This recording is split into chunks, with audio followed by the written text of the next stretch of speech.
Bom, a essa altura do campeonato, até sua tia do grupo da família já deve ter ouvido falar do vídeo do Felca sobre o uso indevido de crianças nas redes sociais. E não é aquele uso inocente de uma foto de porta-retrato na sala. É a exposição em escala absurda que transforma a infância em espetáculo, a inocência em mercadoria e a vida de um menor em produto para muitas telas, milhares de estranhos e milhões em lucro. Conseguiu sentir o impacto? Pois é. Eu até fiz um vídeo rápido na época comentando um assunto e parabenizando o Felca pela coragem. Mas como um bom cozinheiro de polêmica que eu sou, eu preferi deixar a panela de pressão chiar um pouco mais antes de sair falando sobre as minhas impressões do vídeo. Até agora, o vídeo já conta com mais de 35 milhões de visualizações e um buffet à vontade de opiniões, indo de apoio ao Felca até a tentativa de censura por parte dos nossos queridos democratas. E aqui entra o tempero azedo da história. No meio desse tsunami de gente opinando, gritando, lacrando ou só querendo aparecer, o que realmente importa, proteger crianças que estão sendo tratadas como produtos, corre o risco de sumir no fundo da panela. Porque sejamos francos, se esse movimento não tomar cuidado, ele dá aquele giro clássico de 360 graus e acaba fazendo com que a denúncia vire um cavalo de Troia de luxo. A intenção era proteger, mas no final o presente que você recebe é a sua privacidade sendo levada embora num saco preto. Mas, antes que você ache que isso aqui é só um vídeo de desabafo, deixa eu me apresentar. Eu sou o Paladino, o maior gandula que a seleção brasileira já teve, e você está agora no Um Cristão Geek, onde cultura pop e teologia andam em unidade. Hoje, teologia vai ter pouca, mas polêmica,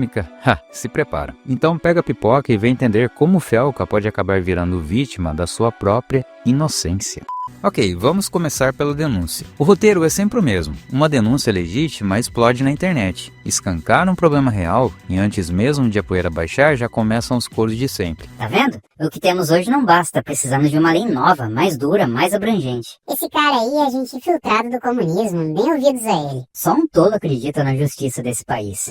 E assim vai, num loop infinito de frases prontas que servem mais para criar cortina de fumaça do que para resolver alguma coisa. Agora, embora a maioria dessas falas não passe de uma maçaroca de nada com coisa nenhuma, existe uma constante nesse tipo de situação: transformar a comoção da denúncia em pretexto para inventar um aparato novo, seja lei, seja regra, seja uma solução mágica, que só aumenta a engrenagem burocrática. Parece lógico, até você perceber que isso é só uma forma mais polida de dizer não fizemos nada até agora e ainda escapar sem culpa. Porque convenhamos, leis para punir exploração infantil já existem, procedimentos para investigar e remover conteúdos nocivos também, mas aplicá-los dá trabalho, exige estrutura e principalmente vontade política. 3 coisinhas que não rendem tantos votos quanto aprovar uma lei histórica. O resultado? O holofote sai da criança em situação de risco e vai direto para os gabinetes. A urgência não é proteger, é capitalizar. O problema deixa de ser como proteger e vira como regular, como se palavras novas no diário oficial tivessem poder mágico de impedir gente má de fazer coisa má.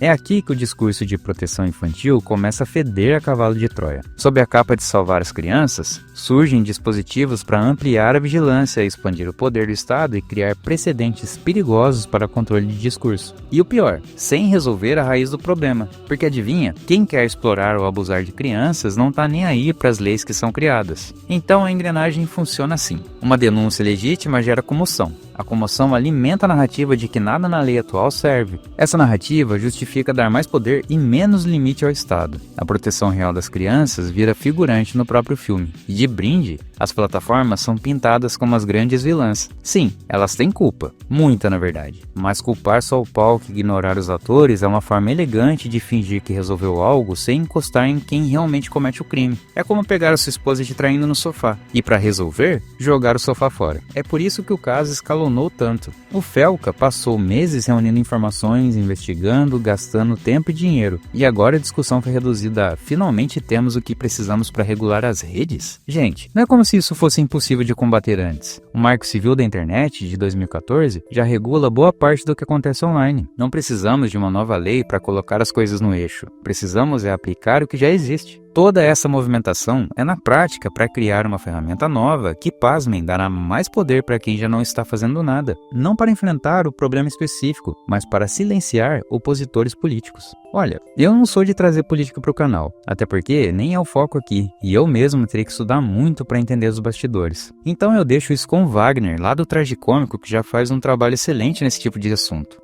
mas dessa vez não dá para ignorar. Até porque não estamos falando de um país imune à corrupção. Aqui a engrenagem pública é usada com muita eficiência para encher os bolsos. Não, que isso, Claudinho, nós estamos fazendo isso pelas crianças. Tenho certeza disso.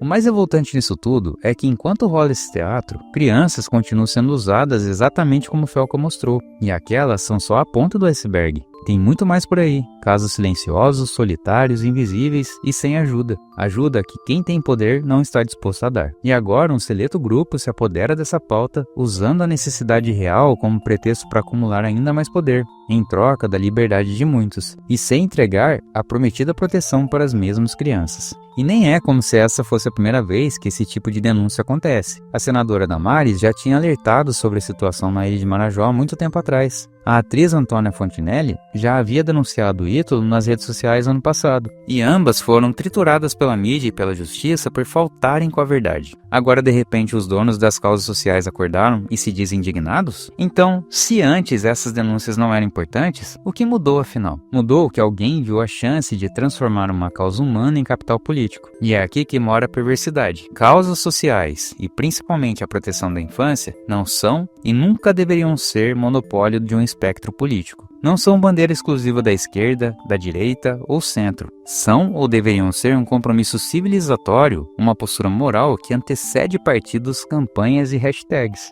Mas o que aconteceu foi um sequestro. No lugar de tratá-las como uma responsabilidade de todos, transformaram-nas em marca registrada de determinados grupos. Assim, quem se opõe àquele grupo automaticamente é acusado de se opor à causa, como se discordar da estratégia fosse o mesmo que desprezar o objetivo. É um truque retórico poderoso, amarrar a causa à própria identidade política, para que qualquer crítica à gestão do problema pareça uma crítica ao problema em si. O resultado é trágico. A pauta deixa de ser sobre o que precisa ser feito e passa a ser sobre quem vai aparecer como salvador. O diálogo é sufocado, a cooperação é destruída e a criança, que deveria estar no centro da conversa, vira uma sombra no palanque de alguém. Causas sociais não deveriam ser plataformas eleitorais, deveriam ser pontos de convergência, onde todas as ideologias baixam suas armas para proteger quem mais precisa. Mas enquanto a lógica for se é meu inimigo que defende eu ataco, nada muda. E no meio dessa guerra de narrativa, as vítimas continuam exatamente onde estavam, sozinhas. Quando falamos de exploração e adultização de crianças, não estamos tratando apenas de fotos ou vídeos postados na internet. Estamos falando de vidas inteiras moldadas, e muitas vezes deformadas,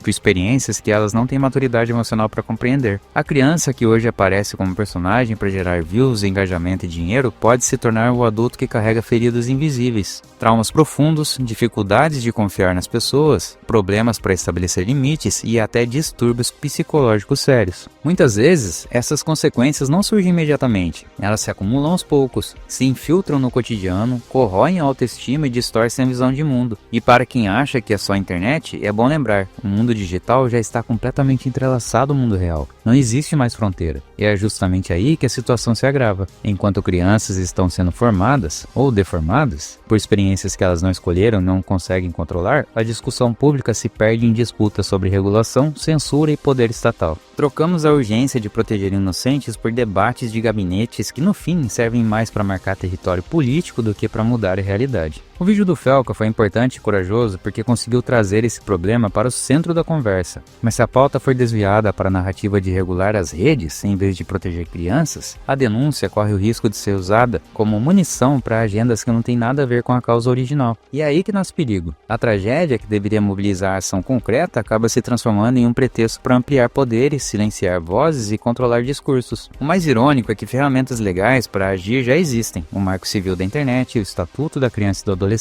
e diversos mecanismos de denúncia e investigação já oferecem base suficiente para combater esse tipo de crime. Então o que falta não é lei, é vontade de aplicar o que já temos. Mas em vez disso, o discurso dominante insiste que a solução é criar novas normas, dar mais poder e aumentar o controle sobre plataformas. Como se escrever novas regras fosse por si só impedir que pessoas más cometam atos cruéis. Chesterton escreveu: a inocência não é ignorância, é a pureza do espírito e a capacidade de ver o mundo como ele deveria ser, não apenas como ele é. E é essa inocência que está sendo destruída enquanto olhamos para o lado errado. No fim, toda essa pressa por regulamentação não protege a criança, protege o orgulho e a vaidade de quem quer se apresentar como salvador. O panorama aqui é claro. Temos leis, temos recursos, temos tecnologia e conhecimento. O que não temos é prioridade verdadeira para proteger os vulneráveis. E enquanto a atenção se volta para disputas políticas e batalhas de narrativas, crianças continuam sendo usadas como produto, com seus direitos ignorados e suas dores tratadas como detalhe secundário.